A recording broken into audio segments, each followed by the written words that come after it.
Men katta bo'lsam rahbar bo'laman deb o'rnimdan turdim va so'ridan yiqilib tushdim. Yosh bolakay nima qiladi? Men ham shuni qildim, yig'ladim. Baqirib yig'ladim. Otam aytdi: "Ya, rahbarlar yig'lamaydi, mag'rur bo'l, mag'rur."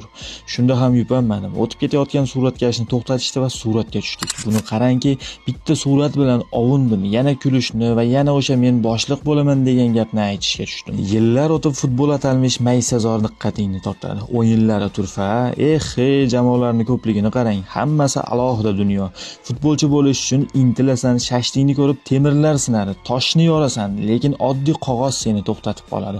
O'sha shashting bilan endi o'zingni sindiradi. Qog'ozni kuchida bu. Sindingmi? Bo'ldi, endi sen ham oddiy muxlissan. Futbol ko'rasan va yana diqqatingni nemis yigiti tortadi. U kam kuladi, gol ursa-da, pas bersa-da, chempion bo'lsa-da bir xil sovuqqon. Shunda ichingda o'zingga qarshi chiqasan. Qanaqa sovuqqonlik? Buni aql deyishadi. O'ziga bo'lgan ishonch deyishadi buni. Raqib bir marta yengiladi. O'zing esa o'zing bilan butun umr olishasan, zerikib ketasan olishaga. Qachonki kurashda yengib chiqasan va hammasi sen uchun oddiy bo'lib ko'rinadi. Qachonki Bavariya tarkibida ilk bora ko'rinish berasan, lekin ayovsiz kurashlar orqali seni boshqa klubga ijaraga berishadi. O'zingni ko'rsatasan, tinmaysan va yana ortga qaytasan. Keyin esa birdaniga qirollik klubi bilan taklif, klubing seni qo'yib yuboradi va Real safida yana xotirjam ishingni qilaverasan. Jahon chempioni bo'lganingda ham, 6 marta Chempionlar Ligasini yutganingda ham qo'rqinchli darajada xotirjam bo'lasan.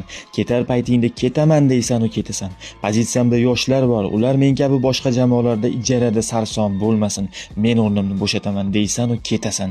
Oddiy ketmaysan, xotirjam ketasan. Shunaqa kamgap insonlar aslida ruhan kuchli bo'ladi. Ichki dunyosida vulqon doim otilishga shay. Sovuqqon demang uni, hissiyotsiz insonlarni aytishadi sovuqqon deb. Kim biladi, balkim rostdan sovuqqondir. Xuddi men kabi bolaligida so'ridan yiqilgandir, baqirib yig'lagandir, uni yupatish uchun esa suratkash topilmagandir. Bular shunchaki Saminjonovning o'zini yenga olmayotgan savollari xolos. Xayr.